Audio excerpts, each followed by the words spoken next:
La garde d'honneur de la maison Lannister, ou garde d'honneur de Castral Rock, n'est pas aussi connue que la garde royale de Westeros.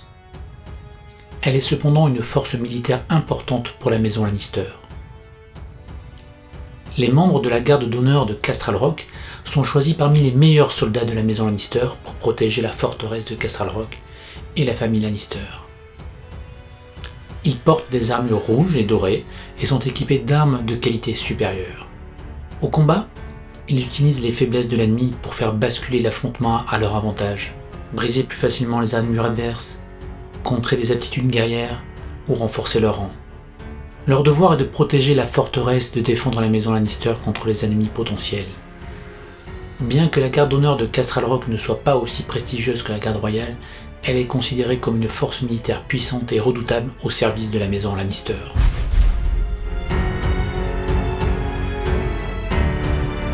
Cette unité coûte 7 points. Cela fait d'elle une unité d'élite que l'on ne sortira pas systématiquement. Sa capacité principale sera d'utiliser les tokens posés sur le défenseur. Cela va donc demander une forte synergie avec le reste de la liste. En dépensant un token paniqué sur l'unité adverse, jusqu'à la fin du tour, ce défenseur perdra toutes ses capacités et ne pourra être la cible de cartes tactiques alliées. En dépensant le pion état vulnérable sur l'ennemi, l'attaque de la garde d'honneur de Castral Rock pourra relancer n'importe quelle d'attaque. Et après avoir résolu cette attaque, cette unité soignera 2 blessures pour chaque rang détruit du défenseur par cette attaque. Et enfin, si on décide de dépenser le pion état affaibli du défenseur, cette attaque utilisera sa valeur de dé d'attaque la plus élevée et gagnera fracassé. Il est possible d'utiliser les 3 tokens en une seule et même attaque. De plus, l'oppression Lannister procure le mot-clé cruel. Sa force sera sa belle défense, que cela soit pour son armure à 3+, ou son moral à 5+. Associé à un mouvement de 5, rare pour les armures à 3+, on va pouvoir projeter cette unité où il faut. Son attaque n'est pas moche, et au final, son habileté, surtout avec le token paniqué, permet de contrer certaines unités adverses. Mais cela va être coûteux et difficile à mettre en place. Sa faiblesse est son coup en point, qui implique forcément la comparaison avec d'autres unités. Mais finalement, c'est surtout cette difficulté d'avoir le momentum pour jouer ses habilités qui en fait une unité pas suffisamment impactante et forcément opérationnelle au moment souhaité. Pour comboter avec cette unité, on va chercher des attachements ou cartes tactiques pour mettre des tokens afin de pouvoir utiliser la capacité oppression Lannister de la garde d'honneur. Commençons par les généraux pour cette unité. Tywin Lannister. C'est une possibilité très intéressante pour cette unité. Son ordre menacé permettra de mettre un token affaibli, utile pour donner fracassé, via la capacité oppression Lannister. La suprématie Lannister sera un atout formidable et dissuasif. Avec ce général, on gagne la carte tactique exploiter la faiblesse, donnant un vulnérable juste avant l'attaque, nous permettant de nous soigner si nécessaire. Même si Tywin est un choix évident, on peut imaginer de prendre Vargo qui a les mêmes avantages, la carte tactique exploiter la faiblesse et l'ordre menacé, sachant que la capacité mutilation sadique pourra quand même s'utiliser après l'attaque. Si on cherche à gonfler la résilience de l'unité, on pourrait se tourner vers Adam, le commandant du guet, qui avec ses 2 capacités endurcie et volonté de fer, fera de notre unité une unité très résistante. Et pour ne rien gâcher, 2 cartes tactiques d'Adam sont basées sur le moral, et la dernière, retour de bâton, est assez punitive. Pensez aussi au grand moineau pour augmenter la résilience de notre unité. Même si la capacité incitation nous donnera cruel déjà présente sur l'unité. Mais avec ce général, on se retrouve avec une unité avec un fort moral, notamment avec Onardi qui augmente encore de 1 nos lancers de test de morale. Et comme les cartes tactiques du grand moineau demandent de faire un test de morale, c'est tout à l'avantage de notre unité.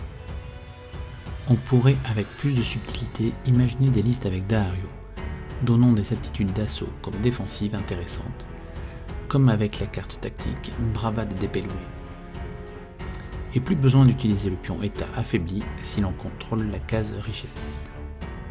Gregor Clegane est l'option offensive, ne serait-ce que par ses caractéristiques ou ses cartes tactiques. Enfin, Kevan, qui peut au final punir une charge ennemie avec soit sa suprématie Lannister, soit sa carte Trouver la feuille. Et avec la carte La richesse du roc, nous aurons une unité quasi indestructible avec un moral de 3 et une sauvegarde 1 de plus. On pourra aussi faire quelques surprises avec une charge grâce à la puissance du trône. Voici quelques autres attachements intéressants à aligner avec la garde d'honneur de Castle Rock. Le champion de la foi. En mettant un pion état grâce au cri de guerre et en étant attaché à cette unité à fort moral, cela peut être un bon choix. Bronn peut être tentant pour augmenter la résistance de l'unité.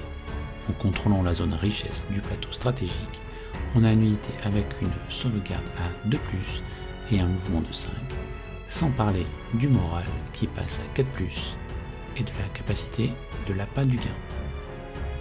Dans notre quête de token à mettre sur l'adversaire, Meereen 30 est idéal. En effet, avant chaque attaque, si l'on contrôle la couronne, le défenseur devient paniqué et affaibli. Mais il faudra aller chercher cette couronne et donc peut-être jouer une unité non combattante comme Pétyr ou Joffrey. Si on veut jouer de façon agressive, Sandor Clegane le limier peut être une option, avec une capacité de repop énorme grâce au token vulnérable mis par la charge furieuse et à la soif de massacre. Si l'on détruit un rang à l'adversaire, on se soigne de 4 blessures, et si par miracle on a infligé 2 rangs en perte, on se soignera de 7 blessures. La version neutre de Sandor, garde du corps fugitif, rapporte l'ordre menacé. Jaime Lannister, le jeune lion, grâce à son entraînement martial, pourra mettre un vulnérable. Mais du coup, son utilisation avec l'oppression Lannister sera moindre, puisqu'il y a déjà la relance. Et bonjour le coup de l'unité. L'exécuteur sentinelle, avec son ordre provocation, pourra apporter vulnérable et affaibli.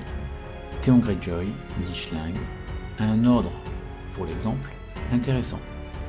Mais il faudra mettre Ramsay Snow dans cette liste. Il n'y a pas de carte tactique qui s'associe avec notre unité. Si on contrôle la zone richesse, zone prise par exemple pour optimiser une unité avec Bronn, bien évidemment la carte intrigue et subterfuge nous donnera un pion affaibli supplémentaire. Mais rien de palpitant. Côté unité non combattante et tableau stratégique. Comme on cherche à mettre des pions état sur nos adversaires, c'est logiquement que l'on pense à Pycelle, pour mettre de l'affaibli. Mais on peut aussi s'orienter vers Tywin Lannister, qui permettra de mettre un paniqué et un vulnérable. Roose Bolton peut avoir du sens pour mettre les pions paniqués. Qyburn pour avoir du vulnérable. Il y a aussi Shari qui pourra procurer de l'affaibli, et Walder qui, une fois par partie, pourra mettre les 3 tokens sur une unité.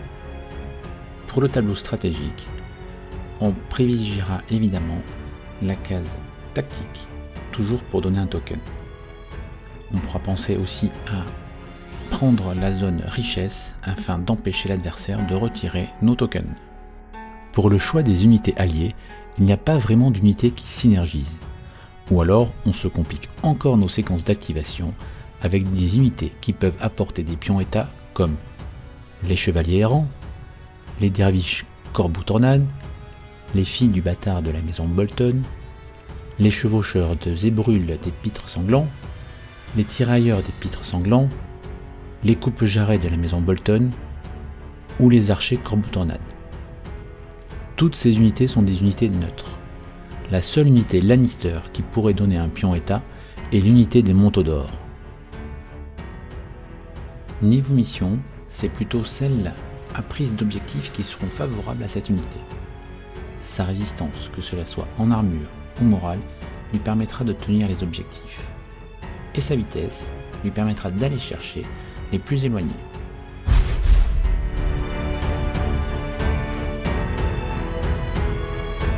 Les Némésis seront plutôt tout ce qui peut retirer les pions état.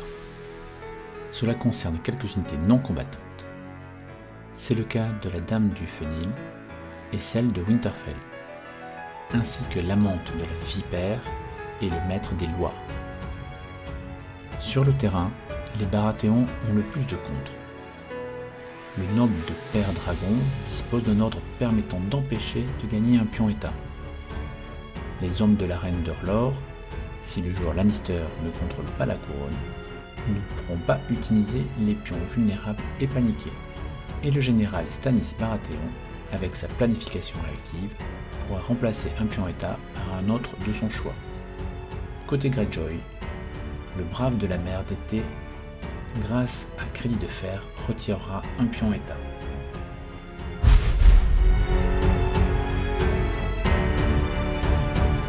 Comme on l'a vu, c'est une unité intéressante pour prendre les objectifs. Mais il ne faut surtout pas se limiter à cela. Cette unité peut avoir un intérêt pour contrer les habilités des unités adverses avec un pion état paniqué. Attention, cette capacité d'annuler celle du défenseur ne s'applique qu'avant le lancer de dés d'attaque. On ne pourra donc pas annuler les capacités qui s'activent avant, comme le recevoir la charge des lanciers des tours ombreuses de la garde de nuit, ou les piquets immaculés Targaryens par exemple. Par contre, attaquer une unité avec la capacité mur de bouclier, comme les boucliers liges de la maison Tully, permettra d'être percutant. On notera que dans ce cas, on annulera aussi ténacité acharnée. On peut aussi être intéressé par annuler un repli éclair, nous permettant de garder le contrôle sur le combat. Il est à noter qu'il sera toujours possible d'utiliser le pion affaibli sur une unité de maître d'armes immaculé, car la prouesse immaculée ne s'applique que lors de l'activation et l'attaque des Swordmasters. Le tips le plus évident est d'utiliser le cri de guerre d'un champion de la foi avant de faire son attaque.